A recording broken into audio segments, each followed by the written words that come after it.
Como que você lida, professor, com essa questão de... eu ouço muito isso, né? E toda vez que eu ouço essa pergunta, a sensação que dá é: pode rasgar meu diploma de economia, os livros de economia. Tem muita gente que entende que economia, às vezes, é quase como quase como se não fosse uma ciência, né? Ah, mas isso daí que estão fazendo de previsão do o mercado é um chute, né? Uhum. Por outro lado, tem outros clientes aqui que perguntam assim: nossa, onde que eu devo alocar os meus recursos para eu ganhar dinheiro? Eu não tenho bola de cristal. Até onde eu tenho conhecimento, o professor também não comprou a bola de cristal. A gente não tem Uhum. resposta para tudo. A gente faz previsões bem educadas com base em análise no passado. Como que você lida, professor, com essas pessoas ali que dizem que previsão econômica é chute, é bola de cristal? Pois é, Baltazar. Primeiro dia de aula, eu sempre falo para os alunos: economia é uma ciência social. Como uma ciência social, a gente precisa tratá-la como uma ciência, vou pegar emprestado aqui a química, como se os átomos fossem nós, os seres humanos. Então, o átomo aqui, ele pensa. E mais do que isso, mais do que pensar, nós, seres humanos, normalmente, na maioria esmagadora das vezes, agimos de forma racional. Porém, em determinados momentos, nós não agimos de forma racional. Nós agimos por instinto de preservação. Sabe por quê? Por uma razão simples, Baltazar. Nós somos animais. A diferença é que nós somos animais que somos racionais. Mas qualquer animal tem um instinto de preservação. E nós também. Então, quando a gente vê uma situação que nos coloca em dificuldade, em que a gente está acuado, que a gente está correndo risco, inclusive risco de vida, a gente vai agir, eventualmente, de uma maneira que não é a maneira adequada. Tantas vezes a gente viu pessoas falando que reagiam ao assalto. Poxa, o que todo mundo fala? Não pode reagir ao assalto. E o cara reage. Por quê? Porque é o instinto. Logo, as decisões dos agentes econômicos, elas passam também pela psicologia. E muitas vezes as políticas econômicas, elas são feitas porque a gente espera a racionalidade, que o modelo usado para mapear aquele comportamento humano foi desenvolvido. Mas, eventualmente, por alguma razão, que pode ser algo nessa linha que eu mencionei, faz a decisão de política econômica não corresponder àquilo que se espera numa situação normal. Por isso, mercados, eles têm essa dificuldade, né? Porque em determinados momentos os mercados eles funcionam muito impulsivamente, como o efeito manada. Todo mundo está comprando, aí você compra também. Pô, mas por que você está comprando? Olha, eu não faço a menor ideia. Mas se aquele cara ali que é bem informado está comprando, eu vou comprar junto com ele. Ih, está todo mundo vendendo. Então vem também. Mas vender por quê? Aquele cara ali é bem informado e ele está vendendo, eu vou vender. Esse efeito manada, ele hoje é chamado lá no mercado lá de fora, tem uma expressão, né, já escrevi sobre ela, chama-se FOMO, que é o Fear of Missing Out. Eu não quero ficar de fora. Então tá todo mundo ganhando dinheiro na bolsa, vou comprar a bolsa. Vou comprar a bolsa porque não quero perder essa onda. E tá todo mundo vendendo. E tá vendendo? Vou vender também. Por quê? Não sei, mas não vou ficar fora disso. Mercados financeiros têm essa dificuldade adicional do psicológico. Só que tem, né, Baltazar, aí eu não posso fugir, né, de novo, eu sou professor de matérias ligadas ao mercado financeiro, mercado de capitais, valuation, derivativos, e a gente olha o fundamento tentando fugir desses momentos de oba-oba, de euforia. Como eu sempre falo para os meus alunos, quando a festa é boa, ninguém quer ir embora da festa. A música é boa, a comida é boa, as pessoas são agradáveis. Aí tua mulher chega, ó, vamos embora. Por que eu vou embora? Tá uma beleza isso aqui. Vou ficar. Então você quer aproveitar a festa até o último momento. Só que tem o seguinte, quando as festas são muito boas, às vezes tem participantes das festas que exageram. E esses exageros podem trazer problemas sérios. Como eu sempre falo lá, o cara está lá no cantinho, lá fumando seu cigarrinho, jogou o cigarro lá na lixeira, a lixeira pega fogo, e aí a cortina que está perto da lixeira pega fogo, e daqui a pouco está tudo lambendo. Quando eu vejo que o cara está jogando a guimba do cigarro dentro da lixeira, eu vou para a porta. Por quê? Porque eu sei qual é a consequência disso.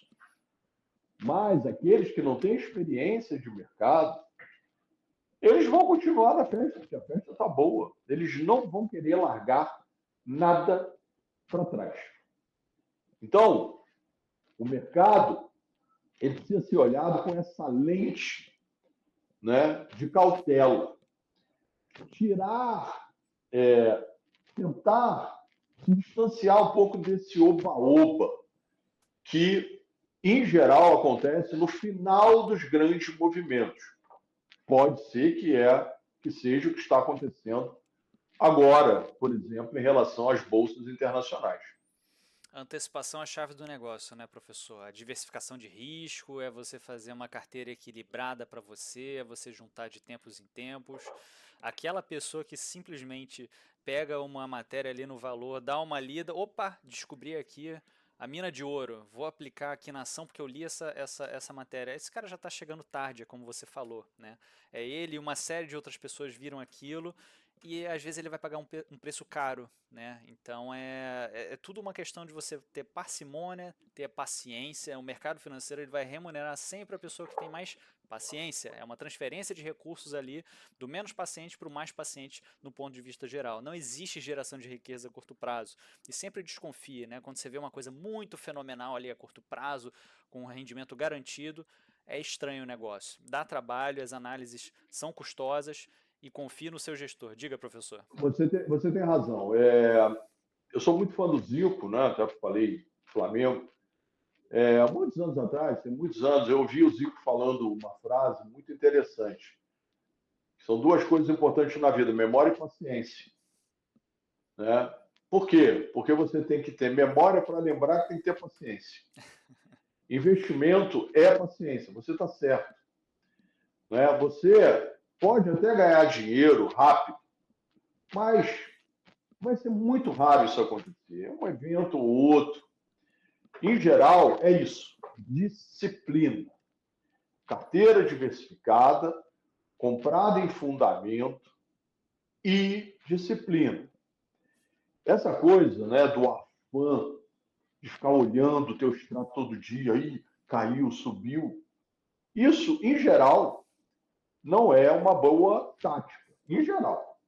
Se alguém consegue fazer, aplauso, mas pela minha experiência, não é. É que é muito mais apelativo, né, professor? Ah, eu vi um influencer lá com carro esportivo, ele vai me ensinar aqui um truque que eu vou replicar aquilo, né? É muito mais sexy do que ver ali, né, os acadêmicos, né? A gente aqui, a gente de mercado, a gente todo engomadinho aqui dando aula. Não, você tem que juntar todo mês, então É,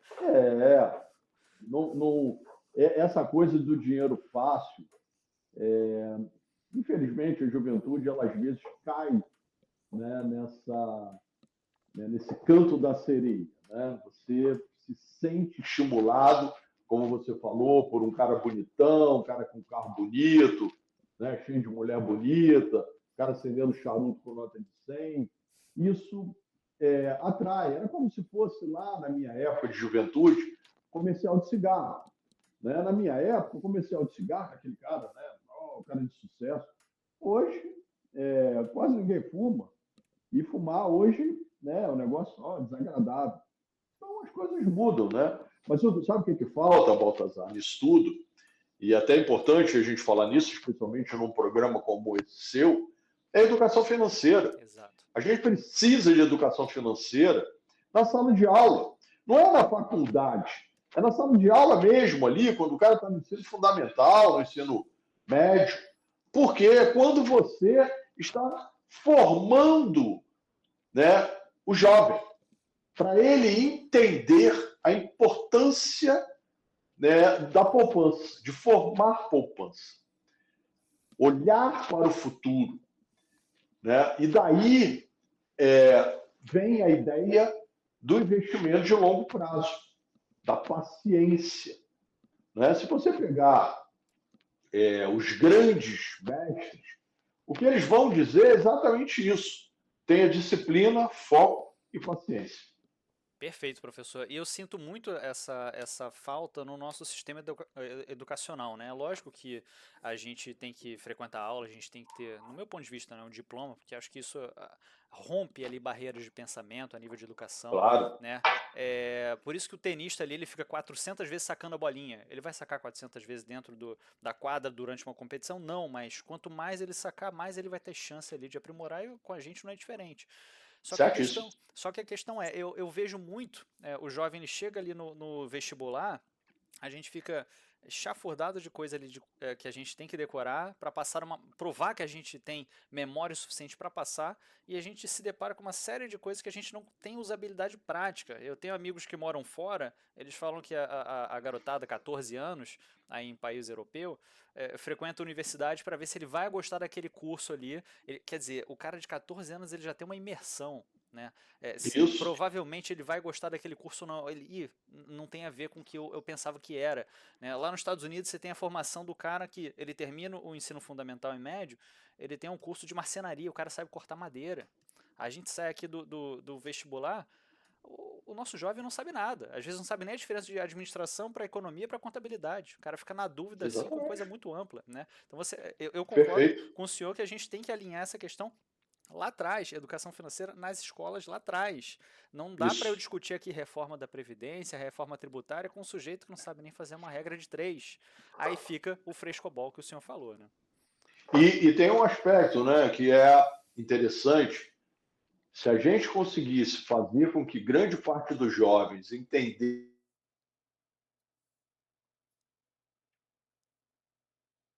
tudo ia ser diferente.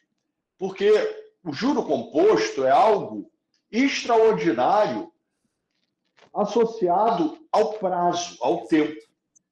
E quanto mais jovem você for, mais tempo. Às vezes eu mostro lá para os garotos, Baltazar, eu estou com 62 anos. Eu pego lá o garoto que tem 18. Na hora que eu mostro para ele o investimento que eu faço por um período de tempo que ele faz numa mesma taxa de juro e o valor no futuro que a gente vai resgatar, né?